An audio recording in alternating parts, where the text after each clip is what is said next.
Hello, I'm Brian Malow, coming to you live from, with my friend Adam, who I'll introduce in just a sec. We are live from Lindau, Germany, the site of the 74th annual Lindau Nobel Laureate Meeting.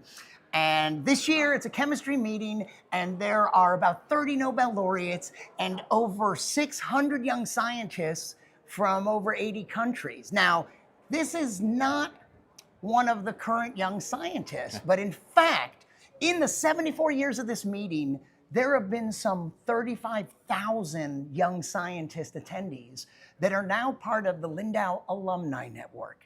And Adam Whisnant is an American scientist who's been working in Germany for years, right? Yeah, almost 10 years. Yeah. Würzburg, Germany, and now in Hannover, Germany. Oh. And we first met in 2017? I think so, yeah. 2018, yes. 2018, so that was a medicine physiology meeting? Yes. And you study viruses? Yes, absolutely. Yes. And we had a great interview in 2018. And since then, he's been a part of the Lindau Alumni Network.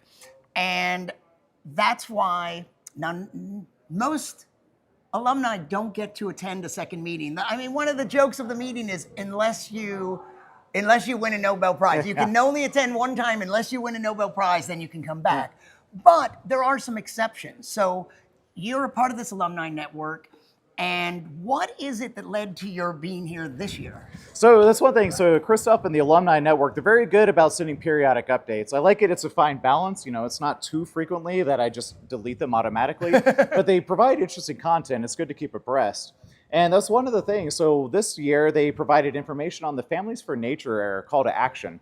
And I really liked about it was basically a proposal for you to launch your own ideas, groundbreaking ideas, even with or without existing data, into something new. And here to bring it to the Lindau network of their philanthropists, or their donors, and of course their scientists, and be able to turn that into an actual action. It's either through funding or for getting the right connections, the right materials to make it happen.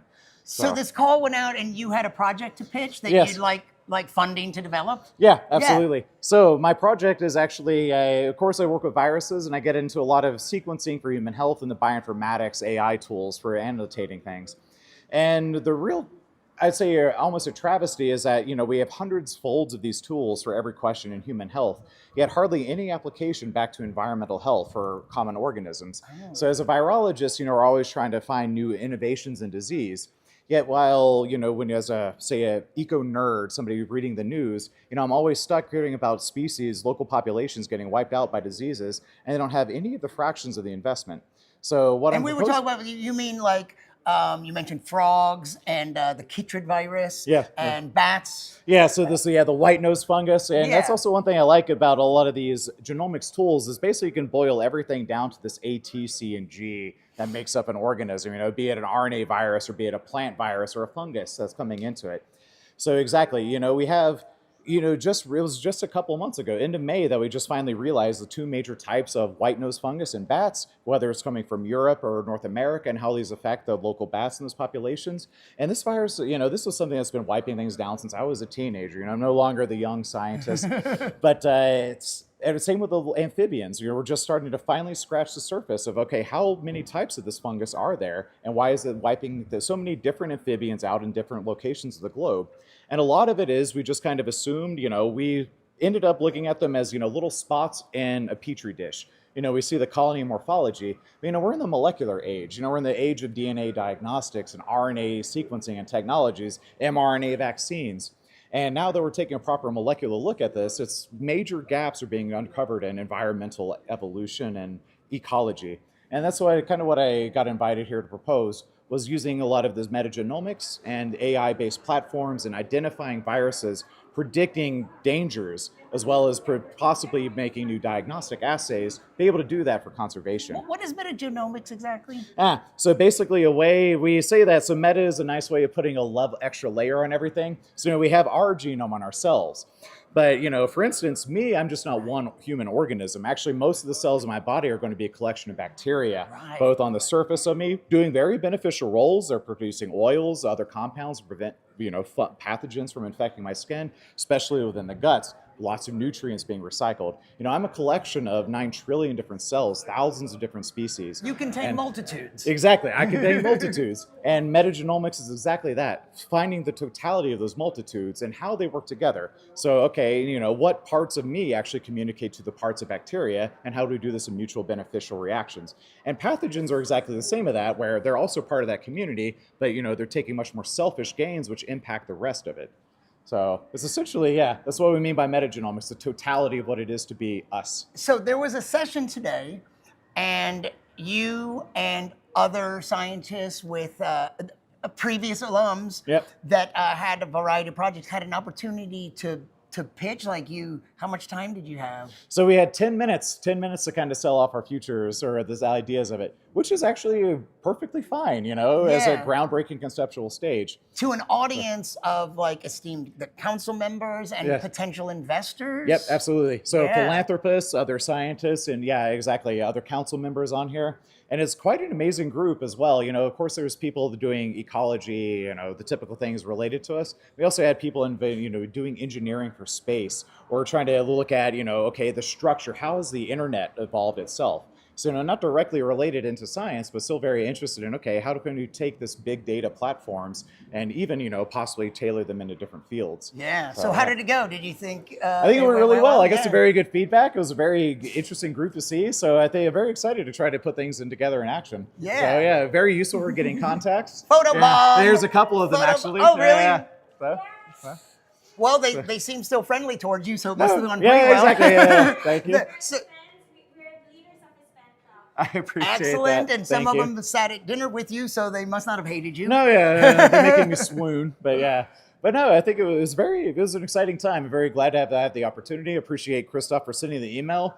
The one-page application was also just amazing. Just focus on the pure idea and the feasibility of it, and then having time to put that together, getting the review back. Because say as scientists, we're usually just used to talking to other people in our field.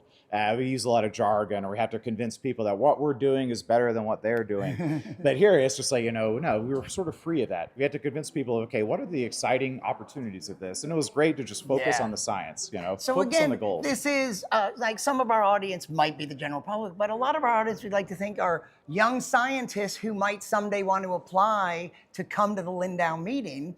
And this is just one of the other benefits, the Lindau Alumni Network, which is, the motto for the meeting is, I think it's probably on the sign behind us, educate, inspire, connect. And that connecting, obviously, there's a lot of inspiration here, there's a lot of education, and there's a lot of connecting. Yep. I've met so many people here. And so as a result of the Alumni Network, here you are again. Absolutely. No, it's been really cool, and you do meet these people. So often on my LinkedIn profiles, and I've been looking for professorships, I was like, this woman at Munich at this institute, I know her. Is this the same one that was in my phone from Lindau? And it is, or same boringly in the biotech industry. It's just okay, I go in there and it's wait a minute, I know somebody in this city. I know exactly whom that is. So it's great opportunity for building connections personally and professionally. Made a lot of good friends here, collaborations, and I think hopefully even funding, knock on wood. Excellent. So now this is sort of a forward-looking project that you really want to work on. But when I interviewed you back in 2018, the focus of your research was the herpes virus. Yes. And do you still study that? It still is, absolutely. And actually, that's one thing. So as I've gotten more involved with herpes, I got into making it more big data. So basically, you do lots of, again, sequencing, getting all the ATCs and Gs, the variations, or how it changes, the gene expression of the cell. And I got a lot more involved in sort of the AI tools for annotating viruses or analyzing their effects on populations. And actually, that's exactly what inspired me to come into this. So I'm still very herpes-centric. We always joke, herpes on the brain. But it's actually been a very good launching point for me to start to think about, okay, well, the tools I'm using for herpes, there's major gaps where I could apply these sort of, old news scientifically, but in completely new ways, particularly in environmental pathogens. Yeah. So, just uncovering basic assemblages of the genomes or annotating functional elements. So many cool things that are just lacking. So humans have been living with herpes viruses since we existed. Chicken pox is a herpes virus, right? Yeah. And then these other ones and the sexually transmitted ones. And so thunder. Has there been progress? And with the advent of the mRNA technology, is that relevant to the possible? I think that. Wow, I think the world would be really happy to have a vaccine. Absolutely. Yeah. Yeah. Is there any hope for that? No, that has been. So for the past couple of years, the herpes vaccines have been one of the major focuses of the field. Like a holy grail, right? Exactly, yeah. So both in terms of preventative, but also, of course, if you already have it established within you, which a lot of people even get from childhood, just from exposure, how to prevent it from coming up and reactivating. So there's been really good examples in chickenpox, at least in terms of for reactivation, say shingles in the elderly. There's been a lot of good developments, but also especially, so mRNA vaccines are a very interesting approach. Because, our old approach of taking proteins, just expressing them in big bulk and injecting them into people, we're now starting to appreciate that actually where these proteins are made really matters about how immunogenic they are. Yeah. So what are all the little sugars and things that are stuck onto them really matters if it's made in a yeast or a human cell or a cancerous cell line versus a primary one. So the mRNA vaccines have actually opened up quite a lot of doors. And there are some pretty promising new candidates for like a herpes simplex virus, i.e. oral or genital herpes that are coming out. So they definitely have increased, and I think there's a lot of potential. So right now, I think chickenpox, that's the main new herpes king in terms of good vaccines. But I think in terms of herpes simplex or human cytomegalovirus, these vaccines are also, I think, a few years just coming up. So like the shingles vaccine is relevant to this, because that's chickenpox, and shingles is an extension of this. So that's a story in herpes viruses. Yep, absolutely. And I think the main thing was just sort of funding efforts that come along because, there it's considered an age-related disorder. And, we can be honest, who are the people that determine funding for the NIH? It's usually people of an older generation, the ones in Congress. So they had a particular interest in pushing the age-related vaccines. But it's useful data as well because it is a related virus, especially, say, chickenpox and herpes viruses. They live, they infect through the skin, they live in the same neurons. They have very similar biologies. And unfortunately, there's been this stigma that comes with herpes simplex. It hasn't been pushed into it. They view it as, say, a moral virus, which is nonsense. Right. Half of people that get herpes get it as a child. They get it from their parents or their grandparents, just through common exposure. So calling it based upon morality is just utter nonsense. It's not the case. And so there has been, unfortunately, this kind of stigma that's delayed, I would say, a lot of the major progress, limited to just a few labs. Yeah. But it's getting a lot pusher. So the field is doing a lot of advancements on vaccines. And I think there's a lot of new promising candidates, like which viral mutants, which proteins give us the best responses. Excellent. Well, that's good to hear. Yeah. Well, thanks for taking the time to talk. Yeah. Tonight, we've just been at dinner, and it's a big get-together tonight, and dancing is about to commence. And so the meeting isn't just lectures, it's very social. Yeah. And the storm is about to begin. So thanks for taking time, Adam Whisnant. Fellow, we had this North Carolina connection because you are originally from North Carolina. Yes. Yeah. And I spent 13 years living in Raleigh. Yeah. It was really cool to talk about the museum, the new the planetarium. Yeah, absolutely. So, and great and surprising to see you here again. Yeah, absolutely. It's always a pleasure, Brian. Yeah. Thank you again for the opportunity to speak to everybody. And I've enjoyed following you over the years as well. Thank you. Yeah. All right. We'll be back with more interviews from the 74th Annual Lindau Nobel Laureate Meeting.